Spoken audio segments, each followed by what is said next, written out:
En este vídeo vamos a explicar cómo se obtiene un equilibrio general competitivo en una economía de intercambio puro, es decir, una economía en la que no hay producción. En esta economía vamos a imaginarnos que solamente hay dos individuos, el individuo A y el individuo B.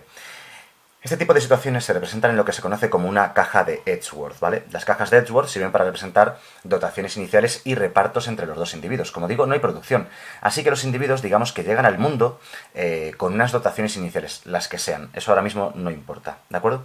Bien, en el eje vertical y en el eje horizontal representaremos las cantidades de X e Y que les va a tocar a cada uno de estos individuos. Por ejemplo, para el individuo A, este eje vertical representaría sus cantidades de Y. Y para el individuo A también, este eje horizontal representaría las cantidades de X que él consume.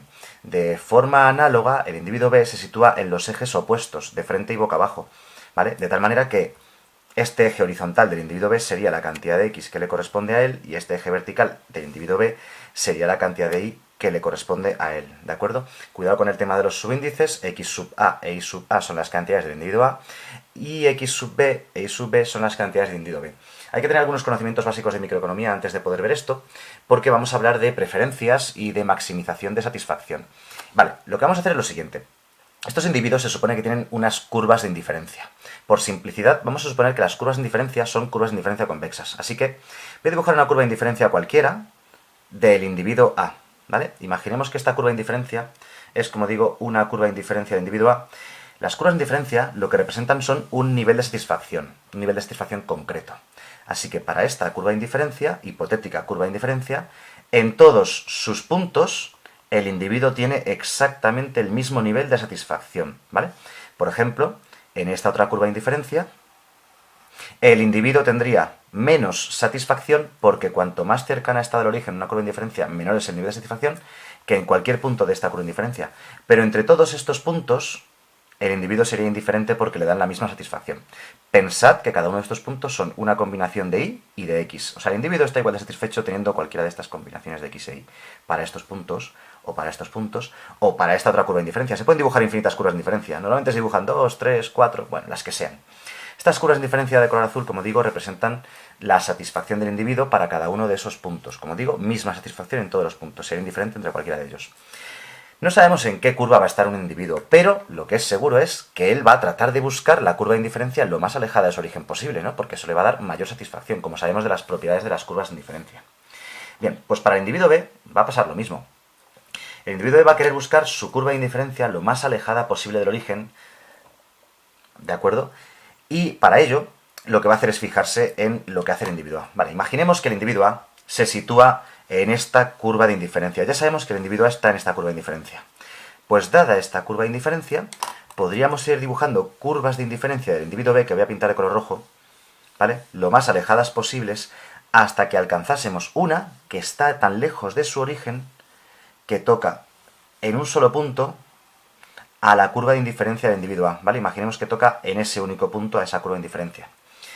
Este punto es compatible para los dos individuos, ¿de acuerdo? Los dos individuos estarían en una curva de indiferencia que es la más alejada posible, dada la otra curva de indiferencia. Así que se diría que este punto es un punto de máxima satisfacción para cada uno de los dos individuos. Pensad de la siguiente manera. Si supiésemos que el individuo B se encuentra en esta curva de indiferencia, en un punto cualquiera de esta curva de indiferencia, el individuo A buscaría la curva de indiferencia lo más alejada posible, dada esta otra. Y la más alejada posible sería esta, ¿de acuerdo? De tal manera que en este punto, que se llama punto de tangencia, porque entre las dos curvas se hacen tangentes, estarían maximizando ambos su satisfacción. Pues lo mismo ocurre para todas y cada una de las curvas de indiferencia. Imaginad que el individuo A se sitúa sobre esta curva de indiferencia. Él es indiferente entre cualquiera de estos puntos. Da igual ponerse en cualquiera de ellos, porque la satisfacción es la misma. Si el individuo B sabe que el individuo A está en esta curva de indiferencia, en este nivel de satisfacción, el individuo B, como digo, buscará la curva de indiferencia lo más alejada posible, dada la curva de indiferencia del individuo A. Así que se situará en una curva de indiferencia lo más alejada posible, que será aquella que ya toca en un solo punto, porque la siguiente que dibujes, un poquito más alejada, ya no sería compatible con esta curva de indiferencia del individuo A. El individuo A no estaría satisfecho. Vale, por lo mismo para esta. El individuo B, dada esta curva, buscaría la curva de indiferencia lo más alejada posible, sería esta. La siguiente curva de indiferencia ya estaría un poquito más lejos y no sería compatible con esta satisfacción del individuo A. Bien, en realidad hay infinitas curvas de indiferencia, se suelen dibujar, como digo, 2, 3 o 4, y dada la curva de indiferencia del otro individuo, sabemos cuánto preferiría cada uno de ellos, ¿de acuerdo? Así que Estos puntos representan los posibles óptimos de Pareto de la economía, o sea, posibles repartos óptimos o posibles puntos de equilibrio general competitivo de la economía. Si dibujásemos infinitas curvas, tendríamos infinitos puntos y la línea que los une, que puede ser curva, puede ser recta, puede tener muchas formas, me ha salido un poquito así ondulada, porque es un dibujo hecho a mano, no pasa nada, se suele hacer así de todas maneras. Esta curva, que une todos esos posibles puntos óptimos de Pareto o de equilibrio general competitivo, tiene un nombre concreto.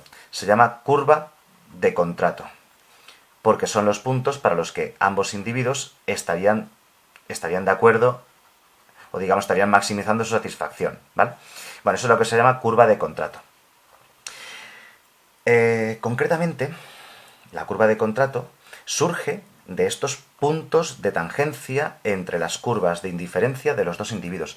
En el punto de tangencia entre dos curvas se dice matemáticamente que las pendientes de ambas curvas se igualan. Pues resulta que, como ya deberíamos saber si estamos viendo este vídeo, la pendiente de una curva de indiferencia se llama relación marginal de sustitución. Así que en cada uno de estos puntos, en toda la curva de contrato, como ambas pendientes son iguales, la relación marginal de sustitución del individuo A debería igualarse a la relación marginal de sustitución del individuo B. Y esta es la condición de óptimo de Pareto o de equilibrio general competitivo que cumplirían todos los posibles puntos de esta curva de contrato. ¿De acuerdo? Por cierto, un pequeño recordatorio. La RMS o relación marginal de sustitución se calcula como utilidad marginal del individuo A de X partido de la utilidad marginal de Y, también para el individuo A. Y tiene que ser igual a la RMS de B, que es utilidad marginal para el individuo B del bien X, partido de utilidad marginal del individuo B para el bien X. ¿Vale? Es lo mismo. Esta fórmula se puede demostrar mediante un problema de optimización, ¿de acuerdo? Bueno, eso lo tenéis explicado en otro vídeo, aquí voy más al grano y hago la demostración gráfica para explicar de dónde sale, digamos, la fórmula, la condición de óptimo, ¿no? Para esta curva de contrato, para obtener todos los posibles puntos óptimos de Pareto de la economía. Estas utilidades marginales son derivadas parciales de una función de utilidad. La función de utilidad es una función que os tienen que dar en el ejercicio, a partir de la cual, como digo, derivando, haciendo derivadas parciales de x, derivada parcial de y para cada uno de ellos, resolveríamos este problema de una forma muy sencilla y luego lo introduciríamos dentro de las dotaciones del individuo. Pero bueno, eso ya está explicado en otros vídeos. Aquí en este vídeo solamente queríamos hacer un poco la explicación de cómo se obtiene la curva de contrato de un individuo, cuáles son los posibles óptimos de Pareto de una economía y cuáles son los posibles equilibrios generales competitivos de una economía. Todo basándose en la caja de Edgeworth y en las curvas de indiferencia de cada individuo. Por cierto, una cosa más, lo estamos haciendo para individuos, pero para empresas funcionaría exactamente igual. Podríamos haber dicho que tenemos una empresa A, una empresa B, y en lugar de repartirse bien X y bien Y, lo que se repartirían sería trabajo y capital, L y K. O sea, sería cambiar la X y la Y por L y por K. Y cuando hablamos de empresas, el funcionamiento, como digo, es el mismo, solo que en lugar de repartirse bienes de consumo se reparten factores de producción L y K, y la fórmula es la misma, porque saldrían, en lugar de curvas de indiferencia, saldrían las curvas de las empresas que se llaman curvas isocuantas. Bien, pues para esas curvas isocuantas de las empresas, la pendiente, en lugar de llamarse RMS, se llama RMST, técnica, o sea, relación marginal de sustitución técnica. Y en lugar de calcularse con utilidades marginales, se calcula con productividades marginales que son derivadas de la función de producción. Bueno, como decía, este vídeo es solamente para explicar un poco de dónde sale la curva de contrato y luego en otros vídeos del canal pues, tendremos cálculos, ejercicios de ejemplo de cómo se calculan concretamente ya con números cada una de estas cosas.